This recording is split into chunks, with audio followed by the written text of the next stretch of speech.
Të nderuar gazetar, mirë se erdhët. Presidentja e Republikës së Kosovës, shkëlqësia e saj Zonja Vjosa Osmani dhe Presidentja e Komisionit Evropian, Ursula von der Leyen, pas takimit do të kenë konferencë për media.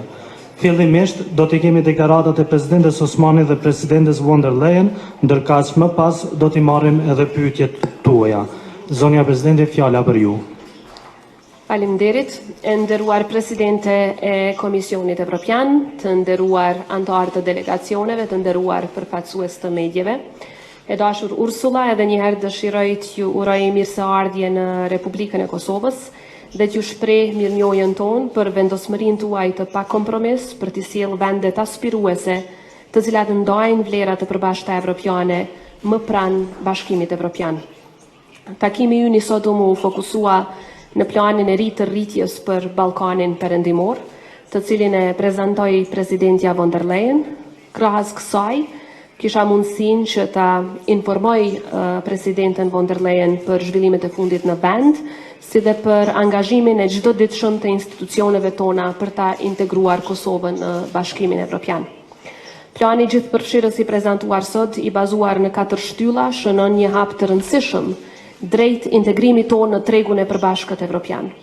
Ndër të tjera, ky plan parashem mbështetjen e Bashkimit Evropian nëpërmjet rritjes së asistencës financiare për reformat të cilat duhet të ndërmerren në procesin integrues. Në takim shpreha mirënjohjen ndaj Komisionit Evropian dhe në veçanti për Presidenten von der Leyen, si mekanizma që i dhanë epilog përfundimtar liberalizimit të vizave për qytetarët e Kosovës. Duke filluar nga janari vitit ardhshëm, qytetarët tanë do të kenë mundësinë që ta shfrytëzojnë të drejtën e lëvizjes së lirë në zonën Schengen, çka do të çojë në rritjen e bashkëveprimit ndërmjet qytetarëve tanë dhe atyre të zonës Schengen në fusha të ndryshme të interesit të ndërsjellë, duke kontribuar kështu edhe në ndërtimin e urave të qëndrueshme mes Kosovës dhe BE-s. Që nga takimi ynë i fundit, institucionet e Republikës tonë kanë vazhduar punën intenzive për ta vendosur Kosovën në maje të hartës globale të reformave, përfshirë ngritjen për 20 vende në indeksin antikorrupsion të Transparency International, performancën më të mirë në sundimin e ligjit sipas World Justice Project në vitin 2023, radhitjen në vendin e parë në rajon të dytin në Evropë, sa i përket përparimit në të drejtat civile dhe politike sipas Freedom House, e shumë indekse të tjera ndërkombëtare ku Kosova është kampione në reforma. Ngjashëm Kosova vazhdon të jetë vendi me demokracinë më vibrante në Ballkanin Perëndimor, sa i përket demokracisë zgjedhore dhe të drejtave të tjera civile e politike. Gjitha këto të arritura dëshmojnë edhe njerëz se Kosova tashmë është gati që të marrë hapin e radhës drejt së ardhmës për të cilën po punon çdo ditë, integrimin e plotë në institucionet euroatlantike. Për ne e ardhmja në BE dhe në NATO nuk është vetëm qëllim, është motivi themelor që formson veprimet e përditshme të institucioneve tona. Si dëshmi për këtë të udhëhequr nga vullneti i popullit ton, institucionet e Republikës së Kosovës dorëzuan zyrtarisht aplikimin për antarësim në BE në dhjetor të vitit 2022. Në këtë drejtim, ne llogarisim në mbështetjen tuaj, zonja Presidente, për të marrë statusin e vendit kandidat në të ardhmen e afërt, në përputhje me qëllimin strategjik të BE-s për t'i hapur dyert për gjitha vendet e Ballkanit Perëndimor, bazuar në një proces të meritave. E nderuar Presidente von der Leyen, e dashur Ursula, vitin e kaluar Bashkimi Evropian mori vendime të rëndësishme duke i dhënë statusin e vendit kandidat Ukrainës, Moldavisë dhe Bosnjë-Hercegovinës. Këto ishin vendime strategjike të cilat rikonfirmuan përkushtimin e BE-s ndaj vendeve që jo vetëm kërkojnë antarësimin, por edhe i kundërpërgjigjen sfidimit nga regjimet autoritare siç është ai i Putinit. Prandaj është e rëndësishme që në mbledhjen e dhjetorit të Këshillit BE-s, BE-ja ta avancojë edhe statusin e vendit kandidat për Republikën e Kosovës, gjithnjë në një proces të bazuar në merita. Republika e Kosovës do të sigurohet që qytetarët, bizneset dhe institucionet tona të përfitojnë nga qasja e hershme në tregun e përbashkët të BE-s, krahas harmonizimin e plot me agendën klimatike të BE-s e përqendruar në qasjen e instrumentet financiare të lidhura me marrëveshjen e gjelbër evropiane, si dhe qasjen e pjesshme ose të plot në fondet strukturore të BE-s. Kjo qasje strategjike e BE-s së bashku me reformat dhe angazhimin nga ana jon mund të sigurojnë që arritjet tona në procesin integrues të jenë të përhershme dhe përfundimisht të çojnë drejt antarësimit të plot. Të nderuar të pranishëm, në takim potencova edhe rëndësinë dhe nevojën e largimit të masave të vendosura ndaj Kosovës. Institucionet tona për gjatë muajve të kaluar kanë treguar jo vetëm angazhim konkret për deskalim të situatës, por edhe për kushtim të plot, për bashkëpunim dhe koordinim të vazhdueshëm me aleatët dhe partnerët tonë. Njëkohësisht institucionet tona kanë ndërmarrë hapat e nevojshëm për të garantuar zgjedhje të reja e të lira, por për fat të keq adresa e këtyre pengesave vazhdon të mbetet në Beograd. Krahas sfidave kolektive globale, theksova se sfidat komplekse që po kalon Republika e Kosovës janë si rezultat i përpjekjeve destabilizuese të Serbisë. Vetëm në javët e fundit kemi qenë dëshmitar të këtyre ambicieve destabilizuese të cilat rezultuan me aktin e agresionit kundër Republikës Kosovës me 24 shtator, e cila u krye nga grupe terroriste paramilitare të Serbisë. Siç i shpreha dhe presidentës von der Leyen, ne duhet të jemi të bashkuar për të refuzuar dhunën si mjet për arritje të qëllimeve keqdashëse, të cilat minojnë edhe vetë vlerat mbi të cilat është ndërtuar BE-ja. Kosova është e përkushtuar të respektoj kushtetutën e saj, e cila ofron të drejtat më të avancuara për komunitetet jo shumicë, jo vetëm në rajon, por në gjithë kontinentin tonë. Dhe në të njëjtën kohë, që të punoj me partnerët ndërkombëtar për të siguruar sundim të ligjit në të gjitha pjesët e territorit tonë. Grupi terrorist dhe paramilitar që është i përfshirë në sulmin e 24 shtatorit duhet të përballet me drejtësinë në Kosovë. Ne do të vazhdojmë të aplikojmë standardet më të larta për gjykim të drejtë dhe i bëjmë thirrje Serbisë që t'i ekstradoj të gjithë individët dhe zyrtarët që ishin pjesë e planifikimit, financimit dhe organizimit të këtij akti të agresionit kundër Republikës sonë. Pavarësisht sfidave të vazhdueshme me cilat po përballet Kosova, vendosmëria jonë për të shikuar drejt së ardhmës mbetet e palëkundur. Në këtë rrugtim, jemi bashkë me partnerët dhe aleatët tonë për të kontribuar drejt një Evrope më prosperuese dhe më të sigurt për të gjithë ne. Edhe njëherë faleminderit për vizitën tuaj, zonja presidente, si dhe për përpjekjet, për punën, mbështetjen dhe miqësinë tuaj. Thank you very much, Madam President. First of all, let me say that we strongly condemn the violent attacks of September 24th. My deepest condolences to the family and the friends of the police officer. Such an attack is totally unacceptable. It clashes with EU values, and the perpetrators must be brought to justice. Dear Madam President, dear Vjosa, it is good to be here again, and thank you very much for welcoming me here again in Pristina. At the very beginning, let me reassure you that the EU is fully committed to a future with all 6 Western Balkan countries as part of our European Union. And looking at Kosovo, my first message is Kosovo is making steady progress in EU reforms. So congratulations on your hard work and your efforts, especially in strengthening your democracy with your cross-party electoral reform. Of course, there is more work to be done, as we've just discussed in our meeting, but I want to reassure you also, we will walk this path together. Perhaps at the beginning, a word on the visa liberalization. I remember very well last year when the two of us were at the press conference and there was a strong call for the visa liberalization. Now, this year, I would say basically we've made it. So a big step forward. As of 1st of January, Kosovo citizens will be able to enjoy visa-free travel to the European Union like the rest of the region.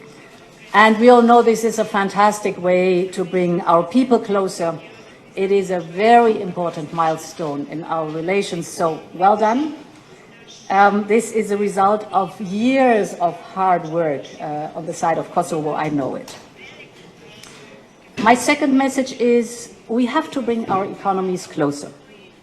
And this is what we have been doing in the past. You'll recall we have our 30 billion European investment plan for the Western Balkans. It is delivering fast. For example, the railway corridor 10 that connects you and Serbia and North Macedonia, and the solar for Kosovo photovoltaic plant that you are currently preparing, beautiful projects. Actually, also last year, we went together side by side through an enormous, severe energy crisis. We supported you with 75 million euros, and I hope this helped cushion the impact of high energy prices on households and businesses. These were very testing times, but we overcame the difficulties together. Now, as I said, we have to bring our economies closer. And if we look at the figures, the economy of Kosovo is at 27% of the EU average income. So there's a lot of untapped potential. And we should try to double your economy within a decade. And this is why we have put forward the growth plan. If I may summarize it very briefly, it's 4 pillars. The first pillar is we open our single market in several crucial sectors to your businesses, your companies. In return, and this is pillar number 2, we expect you to open your borders for the common regional market of the Western Balkans. This is very important because then we have the single market and we have the common regional market, which has an enormous potential. Actually, the common regional market could increase the GDP of the Western Balkans by 10% if completed, so a big incentive there too. Now, the third pillar says for this opening of the markets, we need a level playing field. And for that, some reforms have to be done. For example, for Kosovo, improving the business environment, equipping people with the right skills, or greening your energy sector. You're doing a lot, but we have to do more. And of course, there are still very important horizontal priorities like strengthening the judiciary, fighting corruption and organized crime. But the fourth pillar is, and this is also new, that with the reforms you are doing comes investment.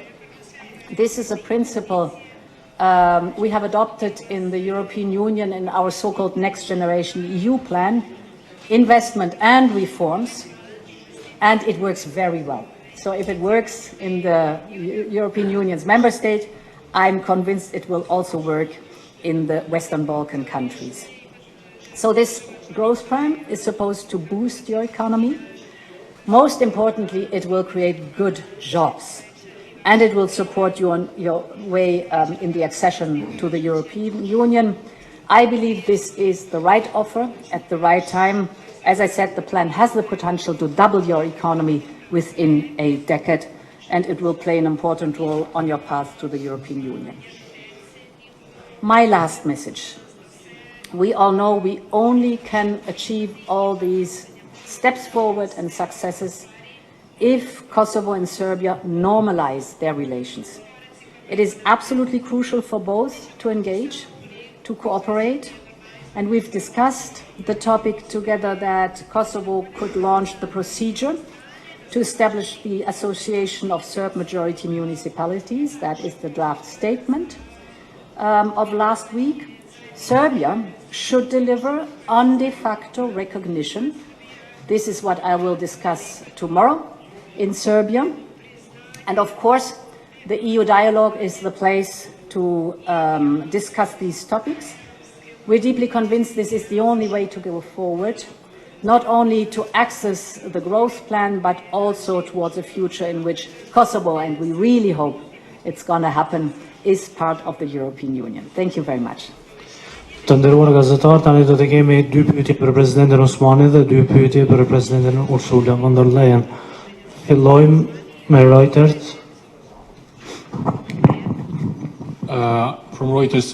I want to ask you over here. I want to ask you how you could pledge more money to a country where you have introduced sanctions. So is there a plan to lift these sanctions and probably to add more sanctions? Yes, indeed, what the President and I have discussed, and of course I will discuss it with the Prime Minister, is what can we do to lift the measures. And here is the topic of the draft statute in the center of the discussion.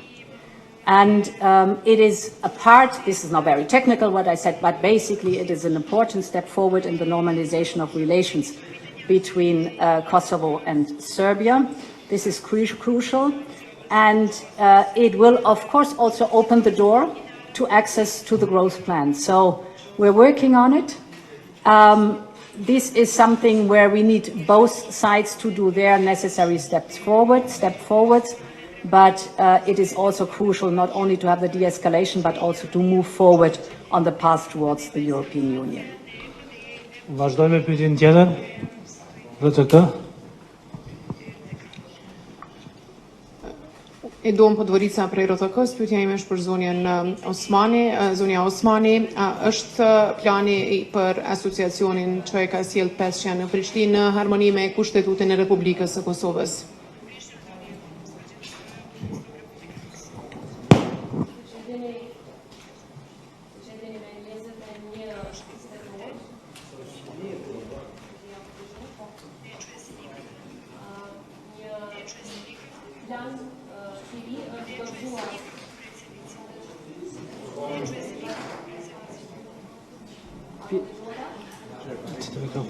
Vjosa, otherwise come here, if that's fine for you.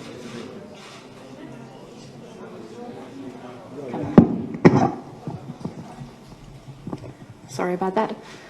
Si që e dini, me 21 tetor është dorëzuar një plan I ri nga ana e të dërguarve të posaçëm të Bashkimit Evropian, të shteteve anëtare dhe të Shteteve të Bashkuara të Amerikës.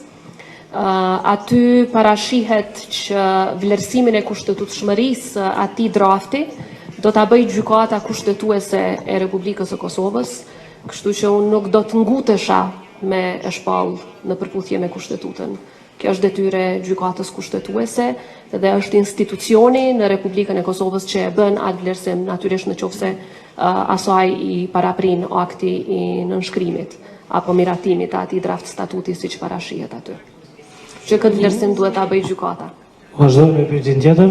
Vetëm prezantoni lutem Top Channel. Leonita Bajrami, Top Channel, pyetje për presidentën von der Leyen. Përderisa Kosovës po I kushtozohet heqja e masave me themelimin e asociacionit komunave me shumicë serbe, a duhet me u kushtozu në farforme rruga përpara edhe Serbisë, a duhet me pas sanksione ndaj Serbisë ku presidenti serb Aleksandar Vučić thotë se nuk do e respektoj marrëveshjen bazë për normalizim të marrëdhënieve.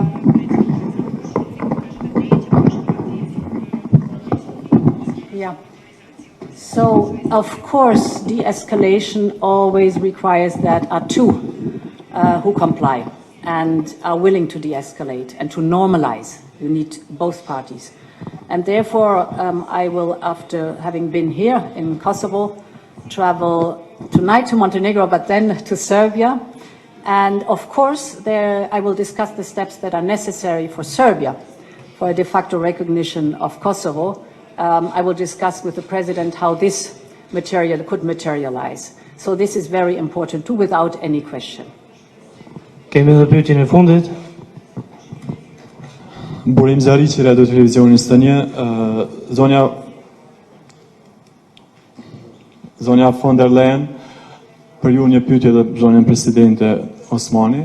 Fillimisht për të ndërlidhur me kolegen, do thotë si planifikon Bashkimi Evropian që ta detyroj Serbinë për një marrëveshje normalizuese që ju fletet pak më parë që është rruga e vetme drejt Bashkimit Evropian. Kemi kryeministrin që ka pranuar në nënshkrimin një marrëveshje ku bën pjesë edhe asociacioni, por presidenti serb vazhdimisht kundërshton pavarësinë dhe antarësimin e Kosovës në organizata ndërkombëtare. A mos po tolerohet Serbia nga BE-ja në këtë rast, sepse ka vlerësime edhe të politikanëve kosovar për një gjë të tillë? Dhe zonja Osmani, a e keni lexuar draftin që kanë dorëzuar peshat diplomatike? A mundeni me garantu të paktën atë që keni lexuar deri më tash që është në harmoni me Kushtetutën e Kosovës? Faleminderit. So it is very important we have good and complex relationship, and the main discussion point that we have together with countries of the Western Balkans, like Kosovo, but also like Serbia, is how we can work closer together, and of course the accession potentially to the European Union. And for that, basic principles, basic values have to be respected and implemented, and therefore it is the country's choice whether it wants to move forward with all the positive effects it has on the economy, on funding, on having more business opportunities. So it's a country's sovereign choice whether it wants to go the path with us or it chooses differently.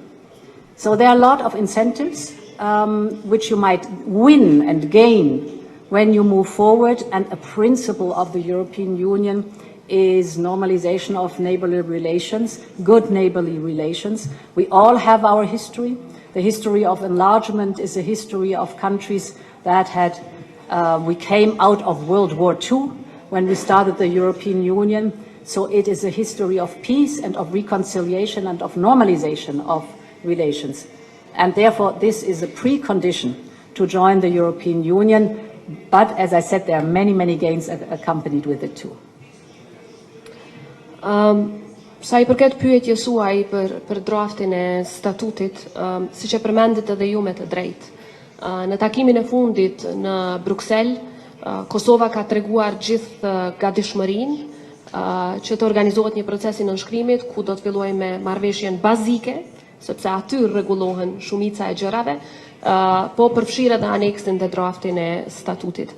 Natyrisht që e kam lexuar, jo vetëm lexuar, por analizuar me vëmendje të thellë, gjerë e gjatë, mirë po vlerësimet e mia do t'i jap edhe me shkrim në momentin që ndodhin hapat e paraparë, pra në qoftë se kemi proces nënshkrimit, pastaj kur shkon ky draft statut në gjykatën kushtetuese, si presidente e Republikës do t'i dërgoj të gjitha komentet me shkrim, se cilat pjesë të atij drafti e vlerësoj si presidente, si institucion duhet të sqarohen në mënyrë që zbatimi të jetë në plotëni të plotë me kushtetutën tonë. Pra, siç e thash edhe më herët në pyetjen paraprake, nuk do të ngutesha të bëj vlerësime për përputhshmërinë, përderisa kjo është detyrë e gjykatës kushtetuese e paraparë edhe në vetë atë proces, pra nuk mendoj që është serioze që tani të shpallet në harmoni apo jo, sepse kjo detyrë do t'i takoj ekskluzivisht gjykatës kushtetuese, por ju siguroj që si presidente e Republikës do t'a dërgoj qëndrimin tim me shkrim në qoftë se vim deri te ajo pikë, në qoftë se dërgohet natyrisht statuti në gjykatë, por është një proces paraprak dhe Republika e Kosovës, siç e sigurova edhe presidentën von der Leyen, ka treguar gjithë për kushtimin e saj që ta zbatoj marrëveshjen e Brukselit në tërsinë e saj, sepse ajo ka kuptim vetëm në tërsinë e saj, jo vetëm me copsa, në qoftë se zbatohet në tërsi, dërgon tek njohja de facto, siç e përmendi edhe vetë presidentja von der Leyen, siç e kanë përmendur në deklaratën e fundit, edhe liderët evropian që ishin të angazhuar në takimet e fundit, dhe kjo hap rrugë për paqe, më shumë stabilitet afatgjatë dhe na drejton qartë edhe tek njohja de jure. Pra është shumë me rëndësi që të kërkojmë që të gjithë që marrëveshja të zbatohet në tërësi, të zbatohet sa më shpejt, sepse siç kemi mësuar nga historia, momentumi është shumë me rëndësi dhe momentumi që e përmendi presidentja von der Leyen, pra I takimit të dhjetorit, ku Kosova dhe I gjithë rajoni mund të përfitojnë shumë nga pakoja e rritjes ekonomike është një i tillë. Kosova ka treguar për kushtimin e saj, Kosova i beson aleatëve të saj, Kosova dëshirojnë ta ecë këtë rrugë bashkë me aleatët, por natyrisht kemi nevojë për ndihmën e aleatëve tonë që edhe Serbia ta bëjë pjesën e saj, edhe ajo të zbatoj të gjitha ato që i ka premtuar, siç e potencuat ju me të drejtë, duhet të ketë një plan konkret se si arrihet deri te zbatimi i tërë marrëveshjes, jo vetëm pjesës së Kosovës. Të nderuar, me kaq që përmbyllim këtë konferencë, faleminderit për praninë tuaj.